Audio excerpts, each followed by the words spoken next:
As the Golden State Warriors visit the Denver Nuggets, the last two teams to hoist the Larry O'Brien Trophy. They face off tonight on ESPN. So no Draymond. That means an offensive tear for Nikola Jokic. It isn't likely going to slow down anytime soon. But Jokic isn't the only one who's putting on an offensive clinic. Steph Curry, he's having an insane start to his season. Steph has led the Warriors outright in scoring in all 8 games, and he's the first player in NBA history to make 4 threes in each of his first 8 games. So Kendrick Perkins, I'm having trouble distinguishing who's having a better start to the year, but it's a good thing that it ain't my list. It's not Richard's list. It's not Chiney's list. It sounds like we need a Big Perk's big list of best offensive players. What you got? And what's the motto today? We standing on business. That means this Big Perk's list, best offensive players. And look, I don't need people getting in their feelings. Damn it, if you made my list, you need to be grateful, okay? Because I'm giving you props. Okay, we starting at number 5. Chiney, I feel your energy is there. I need you to stand on business right now. Run it. Bam! There we go at number 5, Jason Tatum. The man just hit 10,000 points. He's averaging 30 right now. No Marcus Smart. Marcus Smart is gone. New team, no problem. He is a walking bucket. 0 flaws in his games. You want the hezzy pull up, he got it. You want the mid-range, you want turnovers over both shoulder to post work, JT got it all, averaging 30 right now. And in the, conversation, early MVP runners. Now we going to number 4. We still standing on business. Malika, give me your energy right now. I'm waiting on it. I need you to stand on business. Let me get it. Bam! There we go. Joel Embiid. No Harden, no problem. Led the league last 2 seasons in scoring. Right now, the man is averaging 32 and doing it in great fashion and dealing with all type of distractions. So what? Put me on the floor with RJ, Malika, and Chiney and Perk and watch me still go to work and watch me have a 5-1 record. That's what I'm seeing right now out of Joel Embiid. That's why he's number 4 on my list. Coming in at number 3, we still standing on business. Chiney, I need more energy out of you. Give it to me right now. Sorry, Kathy. Bam! There we go. Jokic. Like Wakanda forever. Jokic, the big fella, he's number 3. What he's doing right now, MVP-type season, MVP-type numbers, doing it in all fashion. Has 0 flaws for a center. Has actually changed the game at the center position with his ability to pass, the best passing big in the game. I got Jokic at number 3, and he got a tray ball out this world. Now at number 2. Oh, wait a second. Richard, your face on this one. It's cool. Okay, it's all cool. right, all right. He's not part of this. I'm standing on business today. And at number 2, I would not disrespect the guys that have been carrying the torch for 10 years plus. Run it. Bam! Bay Area.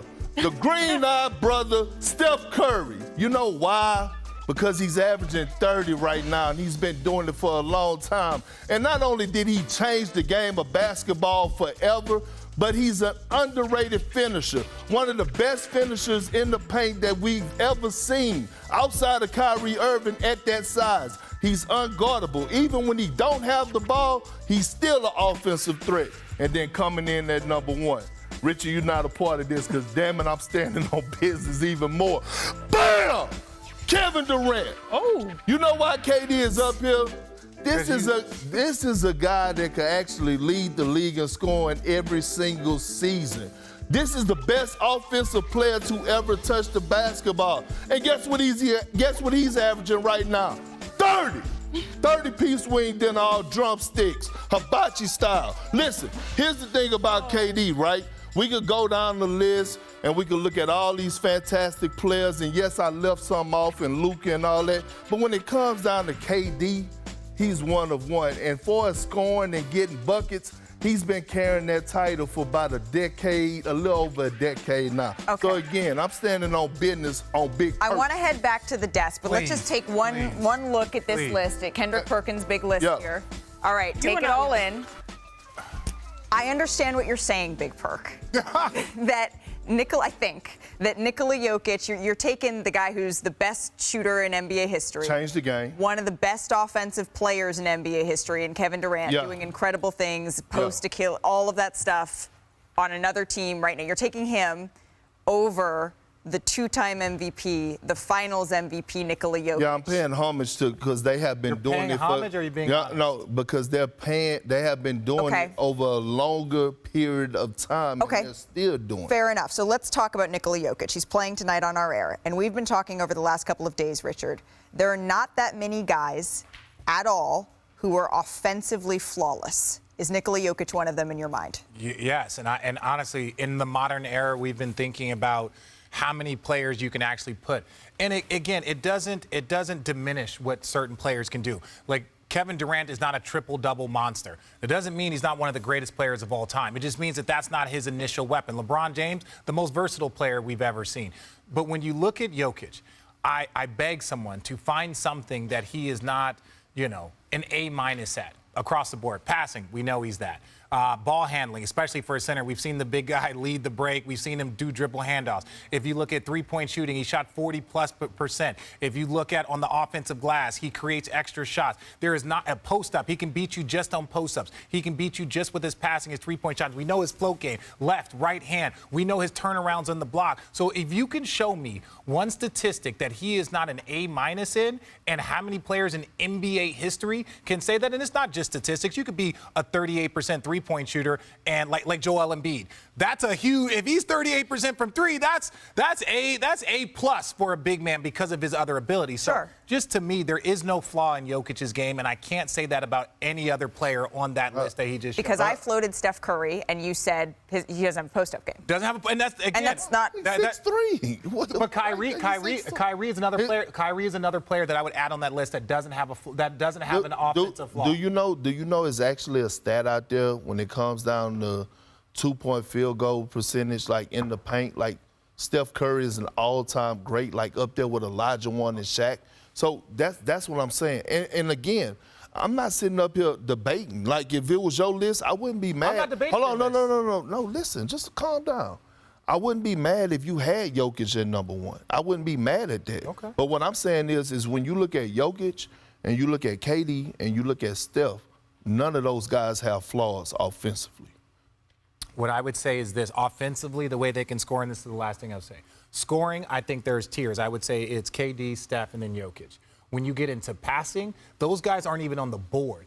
Like, Jokic can beat you with his passing. And I think Jokic benefits from this idea that he grew up in positionless basketball. And with this positionless basketball, if you need him to knock down a three, I mean, we've all seen that. That thing is unblockable with how he shoots the ball. Sling. Correct. Shuffle. If you need him to score on the low post, he can do that. If you need him to facilitate an offense, which is essentially adding icing to the cake of what this argument is, that's Jokic. And I think that's where he separates himself. Well, it's not an argument. Do we realize that Steph Curry actually could just step on the floor without taking the shot?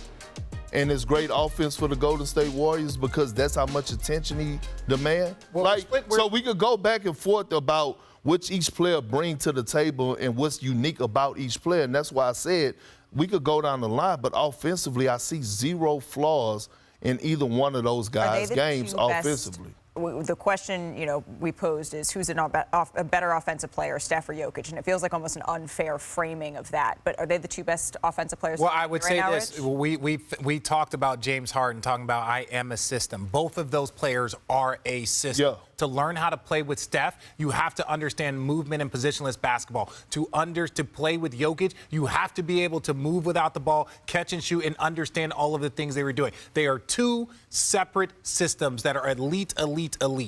I saw one flaw in what you said, Kendrick Perkins. I know that was your list and that's your opinion, but you said like 30 all drumsticks. You eat only drumsticks? No, we do wings. I switch. I mean, I have a preference every day. Well, Wednesday may be drumsticks. Tomorrow then Wednesday night might be flats. I don't know if for tonight for Nikola Jokic is flats or drumsticks. I'm kind of a drumsticks girl, but in the last two games against Golden State, Jokic has recorded a triple-double. Flats or drumsticks Malika right now? eats her drumsticks with a fork and knife. Correct. You know what? It's me and Greeny, and I'm not even mad about it.